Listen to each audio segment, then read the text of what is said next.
Hi, I'm Steve from Voodoo Creek. Let's get into this. So I'm making a video about this vintage V120. I think it's called Gun Hill Blue, and I picked it up pretty cheap. I think it was 250 bucks, which was an absolute bargain. And I thought at that price, you know, I don't mind if I've got to do some modification or any work on it. But I thought, you know what, I'm going to do some scalloping on the neck because I've done it before and it's very effective. This time, the last one I did was a Stratocaster and I did a full scallop. This one I've just scalloped up to kind of the midway point and a little bit more, just tapering off, because I find that when I play the thumb over chords, it can pull the low E slightly out of tune, and I don't really need the scalloping down there anyway. So yeah, so it actually turned out really well and I'm really pleased with it. If you want to get a good tone, you've got to raise the pole pieces on these. P90s, they like to sit right up close to the strings. Some manufacturers actually sell a spacer you can put underneath it. This is actually a really nice sounding pickup.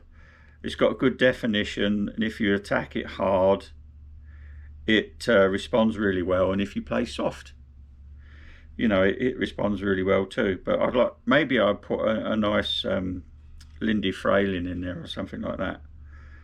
But yeah, so the first thing I noticed after the scalloping was that you could really hit the high E without it choking or bumming out at all, like around the, if you're in the G blues scale.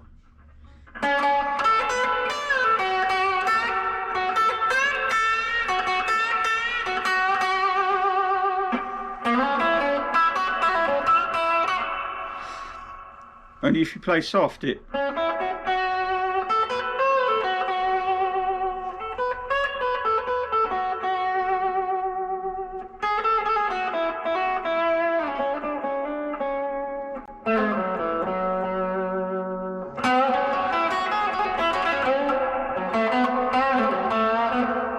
so yes, I'm really pleased with it.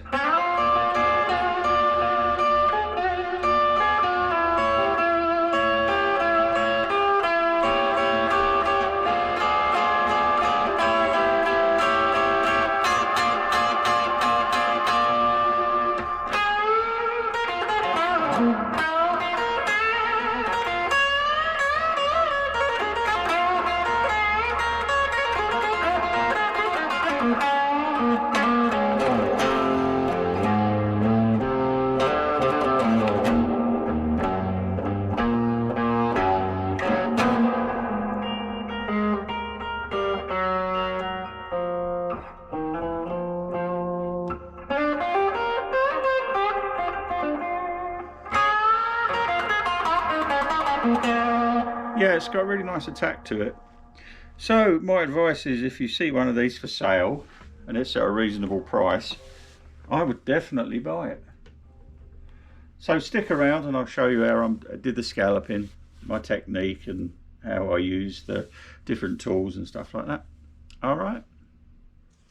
Right, so what am I doing? Well, I'm doing a scallop. Why am I doing a scallop? Because I want the effect of super jumbo frets. Why don't I just refret it? Well, a refret's going to cost me like 300 bucks, and that's money I want to spend on pickups and hardware. Maybe upgrade to like a Lindy Frayling P90 with a traditional type of wiring harness with the bumblebee capacitor or resistor. Is it a resistor? Or I think it's a resistor. No, it's a capacitor. Anyway, so you want to mask off your area. Get yourself some punches or drifts. This is the one I like, it's nice and heavy. And then your choice of sandpaper. I'm starting here with an 80 to get some material out the way, and then I would go up probably to a 320. So first off, we're going to take the radius out like this.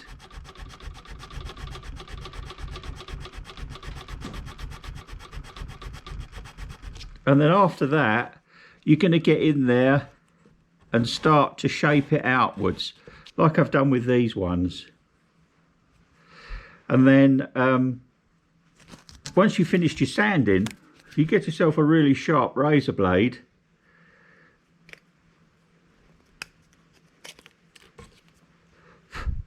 you can scrape it smooth, and it almost polishes. It gets that last, it gets all those sanding and filing marks out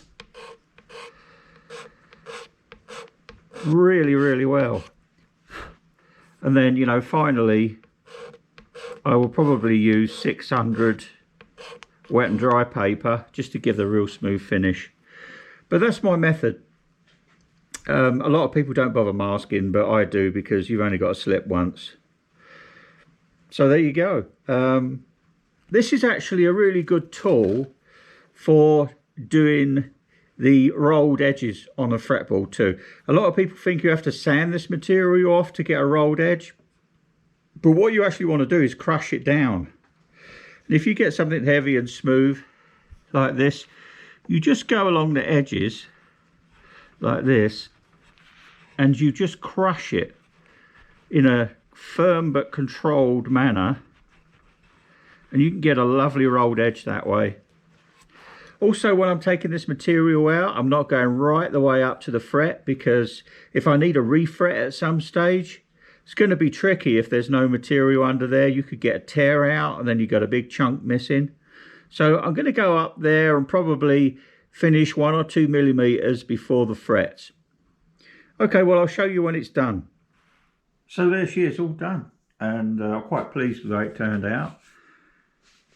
I tapered it off so that it's almost to nothing at the low E, and then deeper at the high E, just so I can really grab those strings.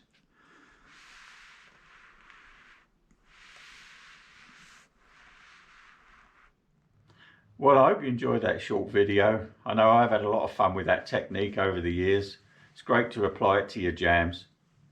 And if you like these guitar stands, get yourself down to www.voodoocreek.com. I've got some offers on at the moment. They're handmade by me here in Colorado out of the best materials. They're built to last a lifetime with traditional joinery. And yeah, we've got some offers on at the moment. So check them out, and hit the like button and subscribe. Thanks very much. See you on the next one.